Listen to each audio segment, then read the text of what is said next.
नमस्कार सगळ्यांना. यश life coach या युट्यूब चॅनलवर सर्वांचे स्वागत आहे. आपल्या समोर दिसतो आहे तो विषय आहे दासबोध संबंधी. तर तो या चॅनलवर कसा? आपल्याला माहिती आहे की आपण जीवन विषयक मार्गदर्शन किंवा संबोधन सातत्याने या चॅनलमधून करतो. त्याचप्रमाणे दासबोधामध्ये आपल्याला बऱ्याच गोष्टी उपलब्ध आहेत. दासबोध म्हणजे एक शास्त्रोक्त जीवन पद्धती खूप सोपी करून सांगितलेला ग्रंथ. त्यामध्ये 20 समास आहेत. प्रत्येक समासात दशक आहे. दशक म्हणजे 10 विषय. आणि आपण प्रत्येक भागामध्ये 5 विषय घेणार आहोत आणि 40 भागामध्ये हा सुटसुटीतपणे पुरा करणार. इथे आपल्याला अखंड दासबोध हा खूप सोप्या शब्दामध्ये ऐकायला मिळणार आहे. सर्व भाग पुरे झाल्यानंतर सर्व 40च्या 40 भागाचं डिस्क्रिप्शन मध्ये लिंक असणार आहे. आणि आपल्याला मला सांगायला आवडेल की याचप्रमाणे आपण हिंदीतून पण दासबोध सादर करणार आहोत. चला तर आपण या कार्यक्रमात पुढे जाऊ. सादर करीत आहेत ज्ञानी आणि अनुभवी डॉक्टर शुभदाताई खटावकर. त्यांची थोडक्यात ओळख म्हणजे डॉक्टर शुभदा खटावकर, माजी मुख्याध्यापिका, MA BEd PhD. प्रबंधाचा विषय महादेवी वर्मा के काव्य में मानव मूल्य और दर्शन, मुंबई विद्यापीठ. समर्थ रामदास विद्यापीठाच्या 6 परीक्षा प्रथम आणि विशेष श्रेणीमध्ये उत्तीर्ण.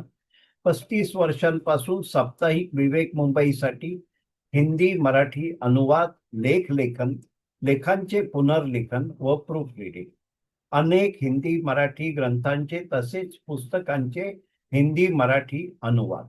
अनेक निबंध, कथा, कविता, पुस्तक परीक्षण यांचे लेखन. महाराष्ट्र राज्य उत्कृष्ट वाङ्मय निर्मिती पुरस्कार 1987-88, राष्ट्रीय आदर्श शिक्षक पुरस्कार 2001-2002, तत्कालीन राष्ट्रपती डॉक्टर APJ अब्दुल कलाम यांच्या शुभ हस्ते. 100 पेक्षा जास्ती पुरस्कार आणि 300-350 पेक्षा जास्ती सन्मान. संत साहित्यावर प्रवचने आणि अन्य विषयांवर व्याख्यान.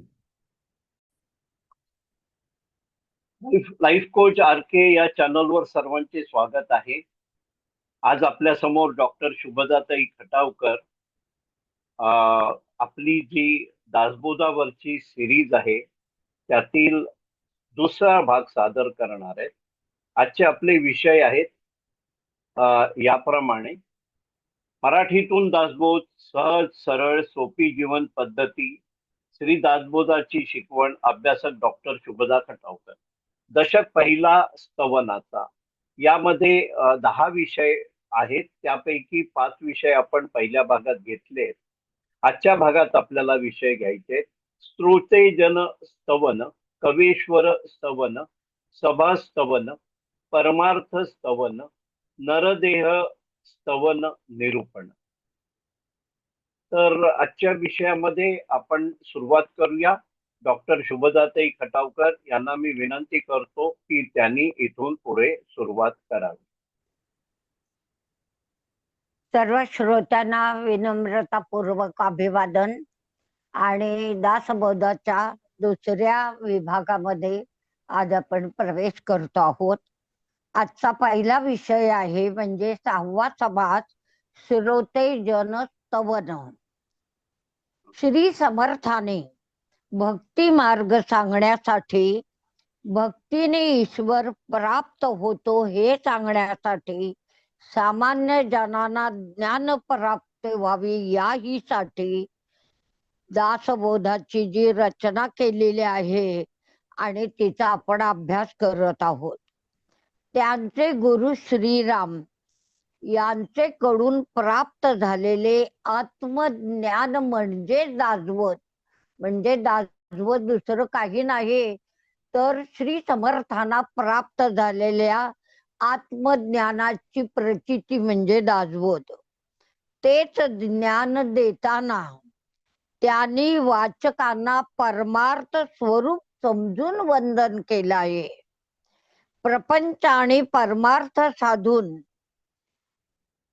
आध्यात्मिक ध्येयवादाची व्यावहारिक वास्तववादाशी कशी जोड घालायची याबद्दलचे अत्यंत स्पष्ट सोपे साधे विचार दासबोधामध्ये आपल्याला पावलोपावली आढळतात. समर्थ सरळ स्पष्ट सोप्या आणि विवेकावर भर देणाऱ्या पद्धतीने दासबोध श्रोत्यांसमोर उलगडतात. त्यांनी संतांचे लेकरू होऊन दासबोध सांगितला आहे. किती विनम्र भूमिका आहे.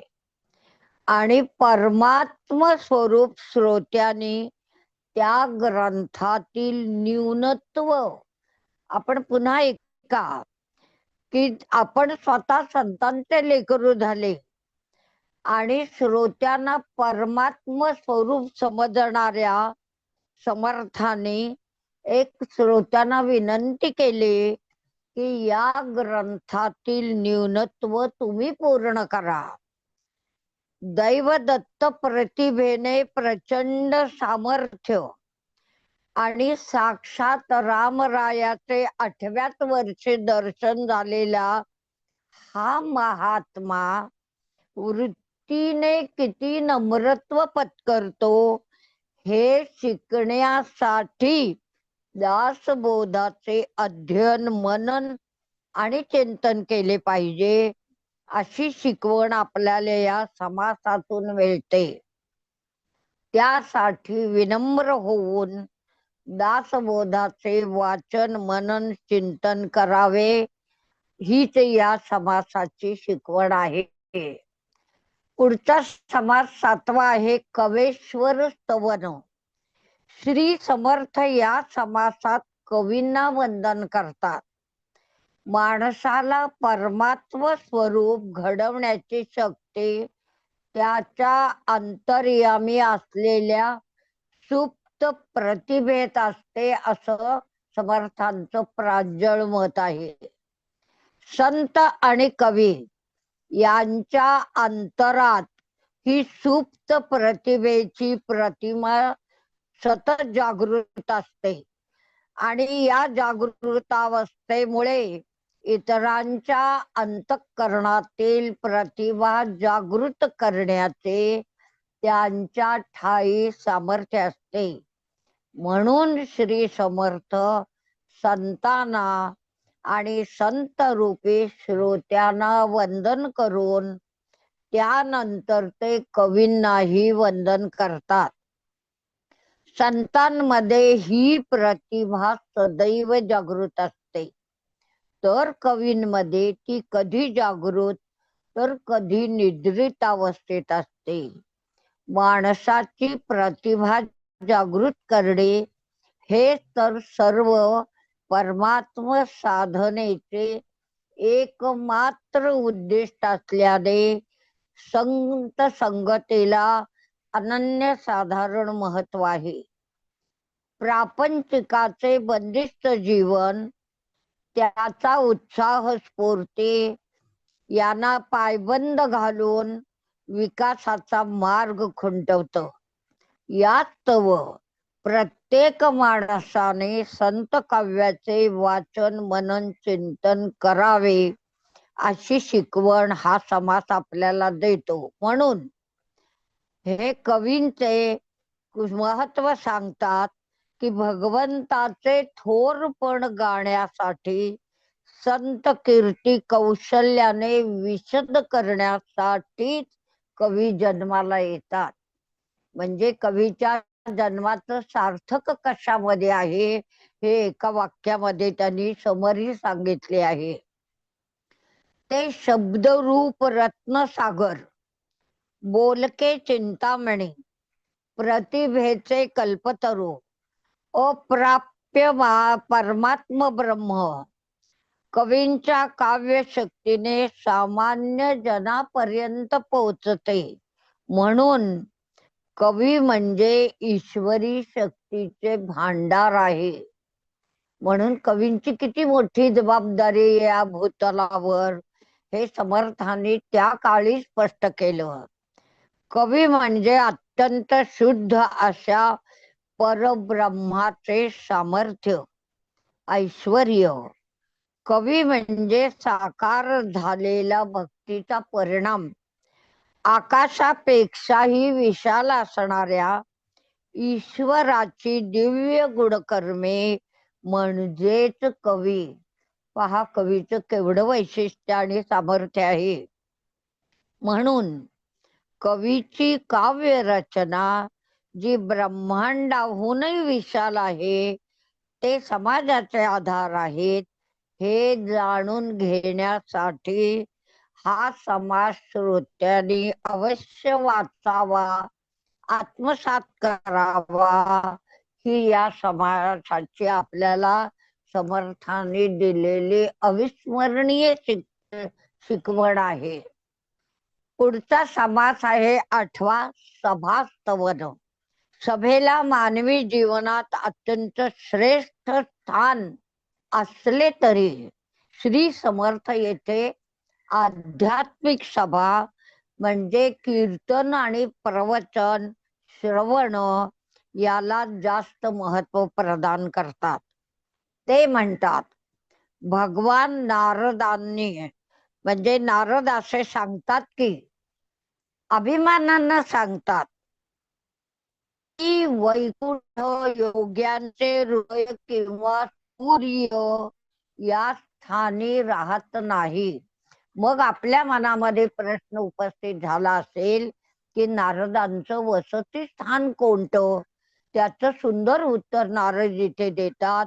ते म्हणतात, माझे भक्त जेथे गायन करतात, हे गायन म्हणजे भगवंताचं स्वस्वरूप किंवा सामर्थ्याचं गायन आहे. माझे भक्त जेथे भगवंताच्या स्वस्वरूपाचे, सामर्थ्याचे, त्याच्या लीलेचे, मानवी जीवनात असणाऱ्या महत्वाचे जेथे गायन करतात, तेथे मी उभा असतो. तत्र तिष्ठामि नारद, असं नारद अत्यंत विनम्रतेने सांगतात. म्हणून भक्त जेथे भगवंताचं गुणगान करतात, तेच वैकुंठ समजावं.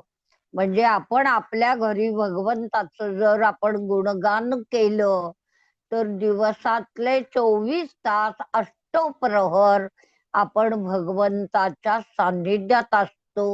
किती साधं सोपं आणि जगण्याचं रसायन. यापेक्षा मला वाटतं या जगामध्ये कुठलंही इतकं साधं सोपं रसायन जगण्याचं आणि भगवंत प्राप्तीचं आजवरच्या इतिहासात कुणीही सांगितलेलं नसेल. यासाठी आध्यात्मिक सभासदांची प्रचंड मोठी यादी समर्थांनी इथं दिली आहे. आध्यात्मिक सभेचे श्रेष्ठतेही त्याने वर्णन केले आहे. ही जी सर्व सभासद मंडळी आहेत, तीच भगवंताला प्रिय असलेली असल्याने त्यांना खरा परमार्थ श्रवण करण्याने उद्धाराची स्थिती सापडते. म्हणजे आपण केलेलं भगवंताचं जे नाम आहे, कीर्तन आहे, श्रवण केलेलं आहे आणि त्यातनं प्राप्त होणार जे आत्मज्ञान आहे, तोच खरा आत्मोद्धाराचा साधा सोपा सरळ आणि जीवन जगत असताना प्रपंच आणि परमार्थ यांची सांगड घालण्याचा किती सुंदर योग समर्थाने आपल्याला सांगितला. आणि आपल्या संस्कृतीमध्ये इतके श्रेष्ठ ग्रंथ असताना आज समाज त्याकडे डोळे झाक करतो. किंवा त्यातून काही घेण्याऐवजी त्यापासून कोसो मैल दूर राहतो. तर याकरता हा सगळा दीप प्रज्वलित करण्याचा प्रयत्न आहे. यासाठी कीर्तनच सर्वश्रेष्ठ उपाय आहे. म्हणजे आजच्या काळामध्ये सुद्धा कीर्तन संस्था जी कामं करते आहे किंवा जे कीर्तनाचे सप्ताह चालवले जातात त्या लोकांना आपण दिवसातून शतशः वंदन केलं पाहिजे की आपल्या सर्व जबाबदाऱ्या सांभाळून ही माणसं जगाच्या अंतःकरणातील भगवंताची भक्ती आणि जी काही प्रीती आहे ती जागृत करण्याचं काम करत आहेत.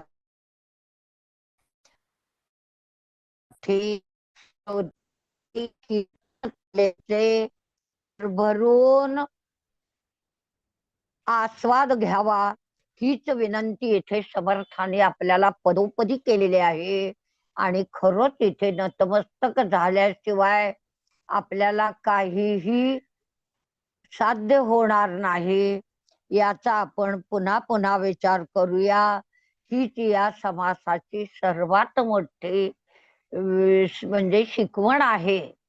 आणि हे सगळं मी जेव्हा गेली 4 वर्ष मी अभ्यास केला परीक्षांसाठी तेव्हा माझं मन इतकं भरून आलं की बरं झालं मला ही परीक्षा देण्याची बुद्धी झाली.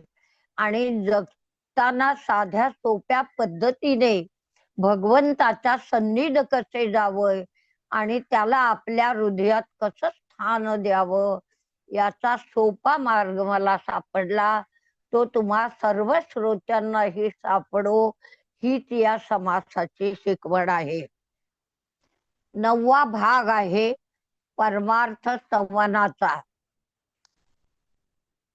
श्री समर्थ या समासात हे स्पष्ट करतात की विश्वाचे आदिकरण म्हणजे ईश्वर आणि ईश्वराचा शोध घेणे म्हणजे परमार्थ.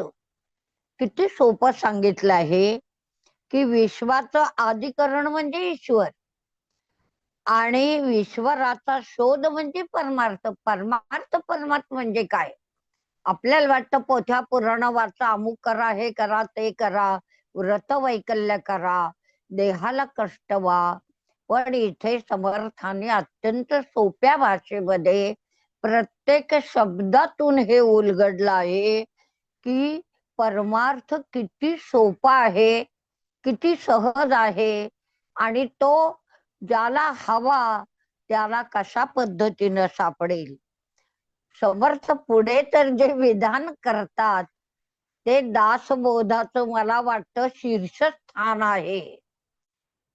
ते म्हणतात परमार्थी तो राज्यधारी आणि परमार्थ नाही तो भिकारी. संपूर्ण आयुष्याचं गणित, उज्ज्वलता, श्रेय, यशस्वी आणि जे काही आयुष्यात कमवायचं आहे त्या कमवण्यासाठी हे वाक्य प्रत्येकानं आपल्या जिथे जी बैठक आहे, घर आहे, तिथे ते अनंत ठिकाणी लिहावं आणि सतत नजरेला पडेल याचा विचार करून आपलं आयुष्य जगावं. पुन्हा त्याचा मी उल्लेख करते. समर्थ म्हणतात परमार्थी तो राज्यधारी. म्हणजे परमार्थाचा अभ्यास करणारा माझ्या शिवाजी महाराज सारखा राजा आहे आणि जो परमार्थी नाही तो भिकारी. तुकारामाने एके ठिकाणी म्हणलेलं आहे की भिक्षांदेही करायला जाणं हे लाजिरवाणं जीणं आहे. आणि म्हणून परमार्थाची आपल्या आयुष्यात गरज आहे. भगवंताच्या ज्ञानाने जीवनातील दुःखांचा नाश करणे. परमार्थ करायचं म्हणजे काय करायचं? पोथ्या पुराण नुसती वाचायची नाहीत किंवा अखंड माळ जपायची नाही, तर भगवंताचं जे आपल्याला ज्ञान झालं त्यातून जो आनंद मिळाला, जे विचार सामर्थ्य प्राप्त झालं त्याने आपल्या जीवनातील दुःख पाठीवर टाकायला शिकायचं आहे. हेच परमार्थाचे खरे लक्षण होय. परमार्थ अतिशय सोपा आणि रोकडा शब्द वापरलाय समर्थाने.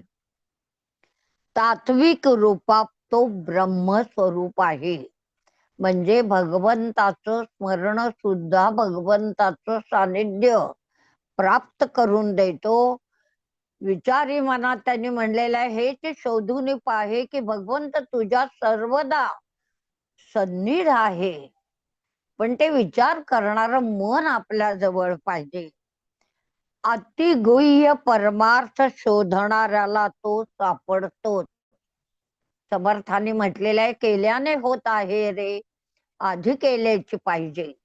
आधी कष्ट मग फळ, कष्टाचे नाही ते निर्फळ. आणि म्हणून या सगळ्यांची संगती लावणं म्हणजेच आयुष्यामध्ये परमार्थी जीवन जगणं आणि परमार्थातून मिळणारा आनंद प्राप्त करणं.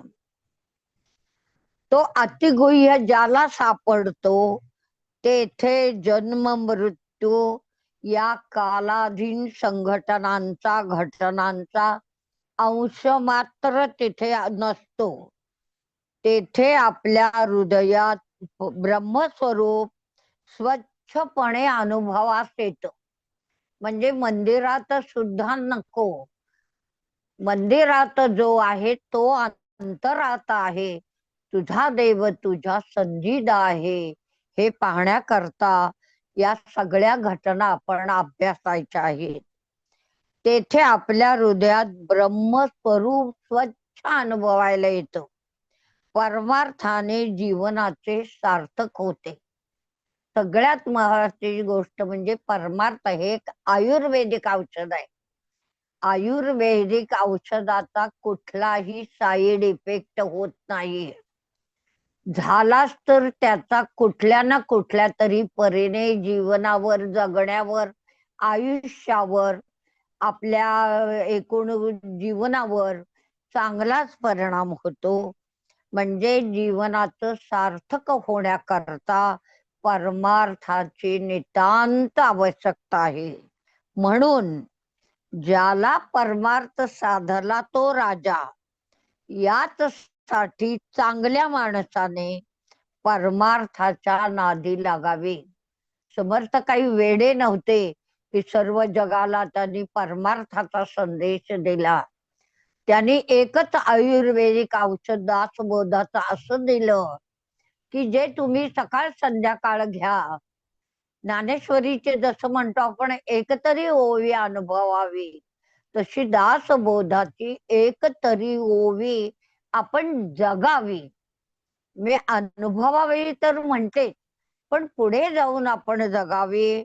आणि त्याने जे आपल्याला सामर्थ्य मिळेल ते या भौतिक जीवनामधल्या कटकटी, प्रपंच, दुःखे, खिन्नता, अपयशानं येणारं आपलं ढळलेलं मानसिक सामर्थ्य या सगळ्यांवर अत्यंत सोपा उपाय म्हणजे भगवंताची भक्ती करून शरीर सार्थकी लावावे व आपल्या पूर्वजांचा उद्धार करावा.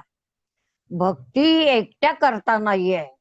समर्थ म्हणतात की कायाही पंढरी जरी असली तर ती तुझी एकट्याची नाही, त्यावर अनेक हजारो जणांची सत्ता आहे. आणि तुझ्या बरोबर त्या उदात्त विचाराने या सगळ्यांचं आयुष्यही जगणं, जीवन, त्यांचे जे काही विचार सामर्थ्य आहे त्यांना प्रेरित करायचं आहे. आणि असाच आपला उद्धार आपण सर्वांनी करून घ्यावा ही या समासाची शिकवण मी आपल्यापर्यंत पोहोचवण्याचं एक प्रामाणिक काम करते.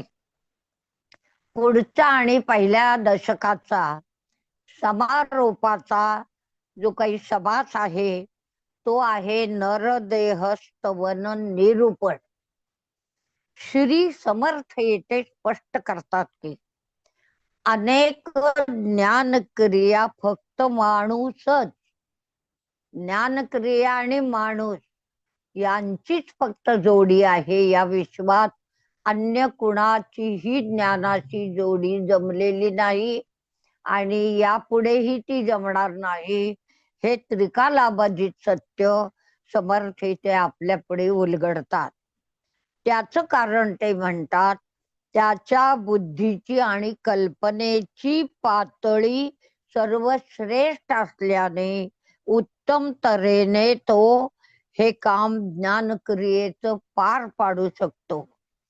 स्वतःमध्ये आणि विश्व स्वरूपी क्रीडारत असलेले सच्चिदानंद स्वरूप केवळ माणूसच अनुभवू शकतो. आपण अनेक गाणी ऐकू, त्या फुलांच्या गंधकोशी तूच आहेस का, सांग त्या वायू सवे आणणारा सुगंध तू आहेस का, उगवणाऱ्या सूर्याचं तेज तू आहेस का. असे सगळे जे प्रश्न आहेत त्यांची उत्तरं आपण अशा काव्यातून विचारातून अनुभवू शकतो. हे सामर्थ्य फक्त माणसाला मिळालेलं आहे आणि माणूस त्याकडे आज डोळे झाक करतो आहे. त्याची विज्ञानाकडे प्रचंड झेप चालू आहे, हेही गरजेचं आहे.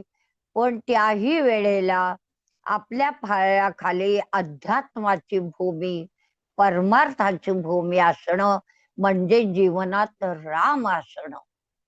राम असणं म्हणजे काय असणं, तर हा भाग आहे. हे समर्थ आपल्याला पुन्हा पुन्हा सांगतायत. तुम्हाला आश्चर्य वाटेल की समर्थांच्या अंतःकरणामध्ये समाजाविषयी प्रचंड प्रेम होतं. म्हणजे हजारो लाखो माता आपल्या एका मुलावर जेवढं ते प्रेम करतील, त्याच्याही विश्वाला कवेत घेणार प्रेम करण्याचं सामर्थ्य समर्थांकडे होतं. आणि तत्कालीन परिस्थिती बघून समर्थांच्या डोळ्यात अनंत वेळा अश्रू आले आहेत. म्हणजे पहाडासारखा माणूस सुद्धा अंतःकरणामध्ये समाजाविषयी किती गहन भावना ठेवून असतो. हे जर आपल्याला शिकायचं असेल तर आपल्याला दासबोध वाचला पाहिजे, त्याचं मनन चिंतन केलं पाहिजे. स्वतःमध्ये आणि विश्वास्वरूपी क्रीडात असलेल्या सच्चिदानंद स्वरूपाचं अनुभूती घेणं याचं सामर्थ्य फक्त माणूस अनुभवू शकतो. आणि समर्थ म्हणतात, तेच मानवी जीवनाचे सर्वोच्च ध्येय असून सर्व संत हाच आग्रह धरतात की त्यासाठीच माणसाने नरदेह वापरावा. नरदेहाचे करण्यास सोने. आपल्याला परमार्थाशिवाय दुसरा कुठलाही मार्ग नाही. कितीही सुख सोयी येवोत, विज्ञानाचे अनंत युग आले तरी आपल्याला हा नरदेह कशासाठी वापरायचा आहे याचा विचार माणसानं करणं अत्यंत गरजेचं आहे. आणि परमार्थाचं काजळ आपल्या डोळ्यामध्ये समर्थाने घातलं की आपली दृष्टी स्वच्छ व्हावी, समाज दृष्टीने मनाने स्वच्छ व्हावा. ज्ञानेश्वर म्हणतात, पाया पडू गेले पाऊलच न देते. पुढे जाऊन म्हणतात ते दृष्टीचा डोळा पाहू गेले. आज सकाळीच मी हा विचार करत होते की दृष्टीला डोळा असतो म्हणजे काय असतं, तर दृष्टीचा डोळा म्हणजे ज्ञानचक्षु. आपण डोळ्यांनी चर्मचक्षुने पाहतो, त्यामुळे आपल्याला त्यातलं सामर्थ्य गम्य कळत नाही. आणि साधू संत दृष्टीचा डोळा पाहू जातात, म्हणून त्यांना ह्या नरदेहाचं महत्व कळलं. ही सर्वश्रेष्ठ दृष्टी केंद्रस्थानी ठेवून या समासात श्री समर्थ नरदेहाचं गुणगान करतात. आपण कधीही देहाकडे त्याला नटवण्याकरता बघतो, पण देहाचं भगवंताने आपल्याला कशा करता हा देह दिला, त्याचं उद्दिष्ट काय, या मुळापर्यंत आपण कधीही जात नाही. तसेच हाही बोध करून देत आहेत की हे शरीर आपल्या एकट्याचे नसून, मी मगाशीच म्हटलं की हा देह मी माझा माझा म्हणतो, पण तो माझा नाही, तो अनेकांचा आहे. त्यावर अनेकांची सत्ता आहे, गुरूंची आहे, आपल्या मातृभूमीची आहे, नातेवाईकांची आहे, सगळ्या सोयऱ्यांची आहे. आपल्या सान्निध्यात येणाऱ्या प्रत्येकाचा आपल्या देहावर अधिकार आहे आणि म्हणून ते आपल्यावर प्रेम करतात. आणि म्हणून आपण ही दृष्टीचा डोळा पाहू गेलं पाहिजे, तेव्हा आपल्याला या देहाचं खरं महत्व कळेल. आणि मग हा देह आपण परमार्थासाठीच झिजवला पाहिजे, तरच त्याचं खरं सार्थक होतं.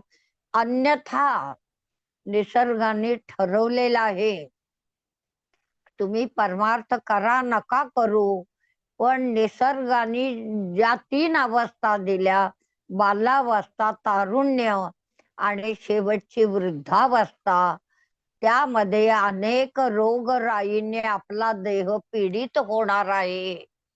आणि म्हणून आपल्याला इथे गोरा कुंभारांचा अभंग आठवतो की चंद्र व्हावो पांडुरंगा मन करा थोर, कैवल्याच्या चांदण्याला केला चकोर. बालपण उतू गेले तारुण्य नासले, वृद्धपणी देवा आता दिसे पाहिलं तीर. किमान वृद्धपणी तरी देवाची आठवण व्हावी, परमार्थाकडे मन झुकावं. इतकी सुंदर सोपी साधी रचना, आणि त्यामध्ये आपण बुडून जावं, अंगावर शहारे यावेत वाचताना, सांगताना मन आनंदाने भरून यावं. आणि म्हणून तुकाराम म्हणतात की आनंदाचे डोही आनंद सागर. त्या स्थितीला जाण्याकरता हा सगळा समास आपल्याला प्रत्येक दृष्टीचा डोळा करून ऐकायचा आहे. मला जास्तीत जास्त चांगल्या पद्धतीने तो उलगडता यावा आणि महाराजांची माझ्यावर सतत अशी कृपा राहावी, अशी श्री गोदावलेकर महाराजांचे चरणी आणि श्री समर्थांचे चरणी विनम्र प्रार्थना करून आजच्या पहिल्या दशकाचा आपण इथे अत्यंत आनंदाने समर्थांच्या समर्थवाणीमध्ये समारोप करत आहोत. याच श्रेय आमच्या श्री खानोलकर सरांना, आपण सर्व भक्तजनांना, श्रोतेजनांना आहे. आपण ते भरभरून ऐकावं, एवढीच माझी आपल्या चरणी विनम्र प्रार्थना. जय जय श्रीराम. नमस्कार डॉक्टर शुभदाताई. आपल्या सरळ सोप्या भाषेत केलेल्या या कथनाचा लाभ सर्व श्रावक घेतील याची मला खात्री आहे. आपण खूप ज्ञानी आहात याची प्रचिती येते आहे. सर्वांना विनंती आहे की हा विषय आपल्या परिचरातील आणि परिवारातील सर्वांपर्यंत पोहोचवावा आणि त्यांना तो लाभदायक ठरावा अशी आपली इच्छा आहे. परत एकदा डॉक्टर शुभदाताई, आपण आपला अमूल्य वेळ दिल्याबद्दल आपले खूप खूप आभार.